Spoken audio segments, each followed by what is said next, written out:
Hi, I'm Scott Olson, co-founder of LTCshop.com and author of Long-Term Care Insurance Now.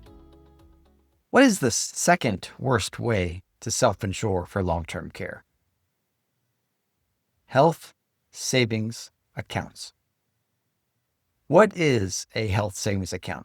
Well, a health savings account, also known as HSAs, are a special type of savings account that allows you to deposit pre-tax dollars into a special account, just like a traditional IRA, and the money grows tax-free, just like a traditional IRA. However, unlike a traditional IRA, when you pull the money out of your HSA, you're not taxed on it if you use it to pay for qualified medical expenses like co-payments, deductibles, prescriptions, all your medical care costs, long-term care costs like nursing home care or home health care, and even long-term care insurance premiums. That is what's unique about these accounts. You pay no taxes on the money you deposit into the account. You pay no taxes on the growth of the money in the account. And you pay no taxes on the money you take out of the account as long as it is used to cover qualified medical expenses, including long-term care expenses. It is a brilliant idea. However, there are three catches. To deposit into an HSA, your medical insurance must be HSA compliant. That means your medical insurance policy must have a high deductible. There are limits also on how much you can deposit into the HSA. Depending upon your age and the policy type, you can only deposit between $4,400 per year or up to $9,750 per year. Now, those figures are for tax year 2026, and they're adjusted slightly every year for inflation. Lastly, you cannot deposit into an HSA once you turn 65.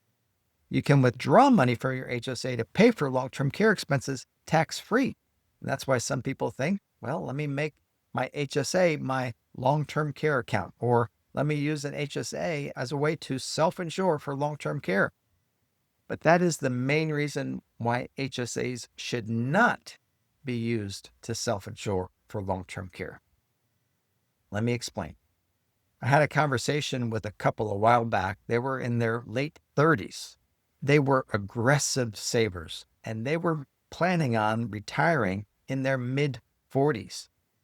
They also considered using an HSA to self-insure for long-term care. They currently, at that time, they had about $40,000 in their HSA, and they expected it to grow to about $300,000 by the time they reached their mid-60s if they contributed the maximum amount every year and made no withdrawals. Now, there are a few problems with this plan.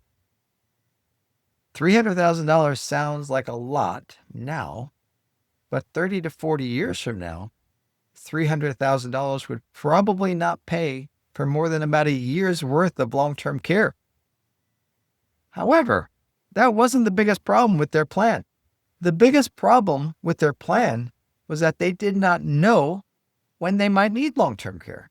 What if one of them needed long-term care in their 50s? Well, at that point, their HSA would not be very big. It wouldn't even cover much care at all. They would need to sell off investments to pay for their care, liquidating their retirement savings to pay for one spouse's care. And that could wreak havoc on their early retirement plans. And it would impact the healthy spouse's long-term financial security as well. However, there are three more reasons why they should not rely on an HSA to self-insure for long-term care. As I mentioned before, to get an HSA, you must have a high deductible health plan. High deductibles are great when you're healthy and you have no health problems, but high deductibles are not so great when you do have health problems and when you need medical care. The purpose of the health savings account is to pay the high deductible. I have had an HSA since 1999. Every year since then, I've deposited the maximum amount allowed into my HSA. Today, I have less than $20,000 in my HSA. Why? Well, because I have an athletic wife. I have athletic sons. I'm not so athletic, but I try. As a family, we have needed a half dozen knee surgeries, tons of physical therapy, multiple ear surgeries, nose surgery, oral surgeries, knee braces, special dental appliances, orthodontia, prescriptions, eyeglasses, MRIs, CT scans, sleep studies, and on and on and on, you name it. We've needed it. So planning to use an HSA to fund your long-term care expenses assumes you will not have any significant medical expenses from now until you turn 65. And that is unrealistic. So people would then ask me, they say, well, Scott, why did you take the money from the HSA to cover the deductibles? Why didn't you let the money stay in the HSA and pay the deductibles with cash from your regular savings account? Well, that's easy. A $6,000 deductible paid from my HSA costs me $6,000. A $6,000 deductible paid from my regular savings account, my emergency fund, well, that would cost about $8,000 because I have to pay tax on that money and then use it to pay the deductible. I must earn about $8,000 to pay the income tax, which is about $2,000, to net the $6,000 for the deductible. Am I suggesting that someone should not have an HSA?